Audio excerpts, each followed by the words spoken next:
YCP ప్రభుత్వ సలహాదారు సజ్జల రామకృష్ణారెడ్డి సకల శాఖ మంత్రిగా ముద్రపడ్డారు. సర్కార్పై విపక్షాలు చేసే విమర్శలను తిప్పికొట్టడంలో దిట్ట. పార్టీ కార్యక్రమాలను ప్రకటించే విషయంలో ముందుంటారు. కానీ వైసీపీ ఇన్ఛార్జీల మార్పు ప్రకటనపై మాత్రం తెర వెనక్కి వెళ్లారు. అనూహ్యంగా మంత్రి బొత్స స్క్రీన్ పైకొచ్చారు. 11 నియోజకవర్గాలకు ఇన్ఛార్జీల మార్పును బొత్స ప్రకటించడంలోని ఆంతర్యం ఏంటి? పైగా వైసీపీలో ఎవరికీ ఏదీ శాశ్వతం కాదని బాంబు పేల్చడం వెనుక దాగి ఉన్న నిగూఢ అర్థమేంటి?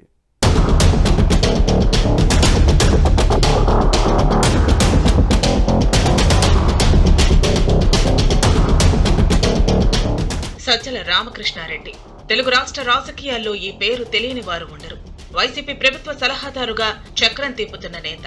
సీఎం చెప్పిన మాటని బయటకు చెప్పేది ఆయనే. ప్రభుత్వంపై వస్తున్న విమర్శలకు ఆయనే తిప్పికొడుతూ ఉంటారు. అందుకే ప్రతిపక్షాలు సజ్జలను సకల శాఖ మంత్రి అంటూ టార్గెట్ చేస్తాయి. సహజంగా పార్టీ వ్యవహారాలను కూడా ఆయనే మీడియా ముందుకు వచ్చి చెబుతూ ఉంటారు. సీఎం సమీప బంధువైన బాలినేని శ్రీనివాసరెడ్డిని మంత్రి పదవి నుంచి తొలగించడంతో అసంతృప్తి వ్యక్తం చేసి అలగడంతో ఆయన బుజ్జగించింది కూడా సజ్జల రామకృష్ణారెడ్డి. ముఖ్యమంత్రి ఆదేశాలను తూచా తప్పకుండా పాటించే వ్యక్తిగా పేరుంది. కానీ పార్టీ నుంచి బయటకు వెళ్లేవారు సజ్జల రామకృష్ణారెడ్డిని టార్గెట్ చేసి మరీ వెళుతున్నారు.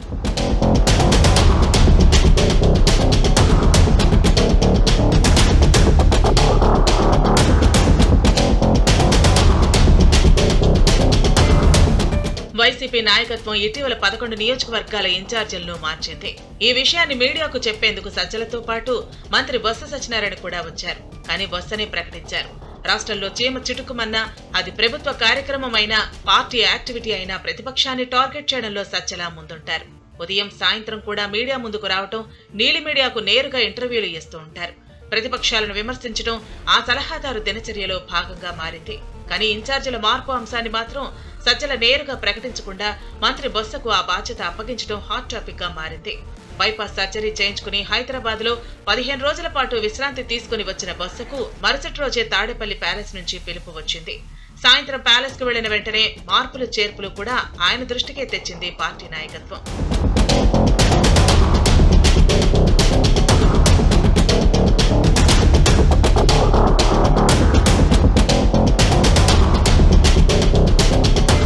ముగ్గురు మంత్రుల నియోజకవర్గాలను మార్చగా వారిలో 2 దళితులు, 1 బీసీ ఉన్నారు.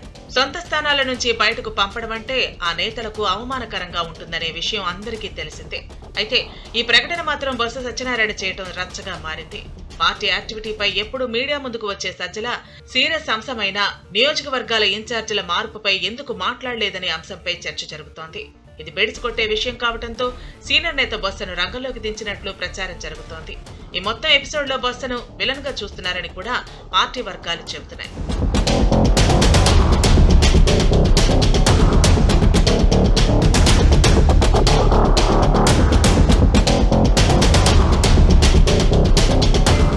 వైసీపీ ప్రభుత్వంపై ప్రజలతో పాటు సొంత పార్టీ క్యాడర్లోనూ తీవ్ర వ్యతిరేకత ఉంది. దీనిపై నిరసనలు వ్యక్తమవుతున్నాయి. చివరకు ముఖ్యమంత్రి జగన్ క్యాంప్ కార్యాలయం ఉన్న తాడేపల్లి రోడ్లపై రాత్రుల్లో సైతం పార్టీ కార్యకర్తలు టైర్లు కాల్చి నిరసన వ్యక్తం చేశారు అంటే ఫ్యాన్ పార్టీ పరిస్థితి ఎలా ఉందో ఎవరికైనా ఇట్టే అర్థమవుతుంది.